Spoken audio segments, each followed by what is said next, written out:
बड़ी सारी धुंध।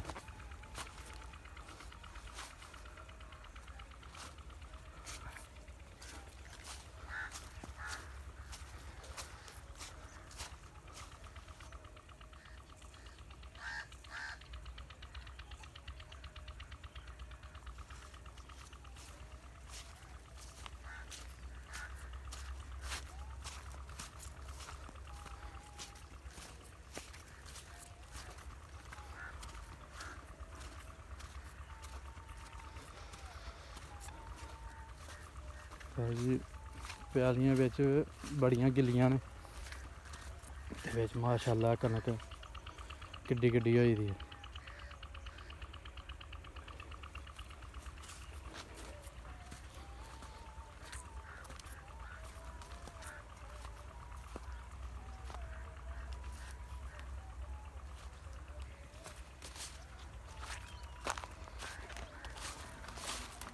देखो अभी कनक किड्डी किड्डी होई दी है। जड़ियां पिछेतरियां कनकां रची दियां ने ओह् छोटियां छोटियां ए गेतरी लत्थी दी है।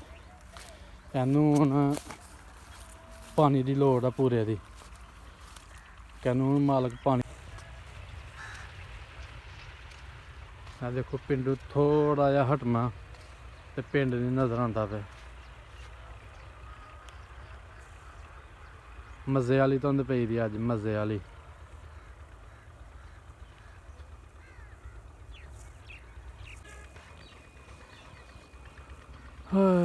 लो जी सूरज भी चढ़ गया ते धुंध भी थोड़ी घट गई है।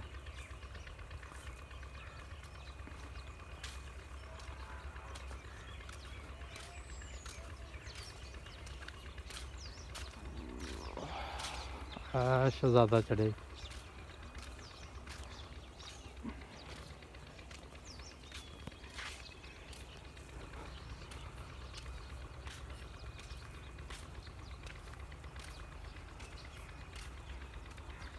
लो जी असी अपनी मुकम्मल सैर करके ते दुकानां ते पुज गए। हुण कोठे लब्भे ने ते बार बार हाल उस चले धुंध है।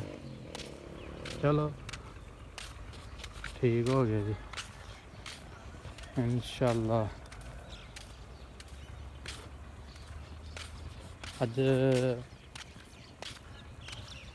रानी नाल वीडियो बनावांगे थोड़ी जी।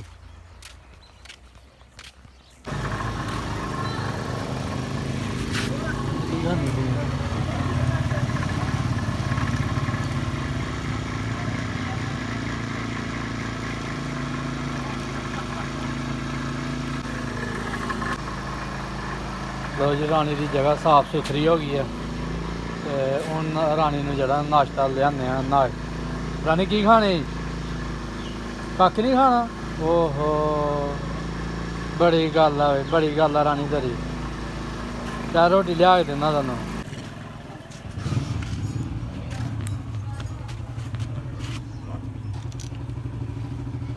रानी ने केला खा भी लिया।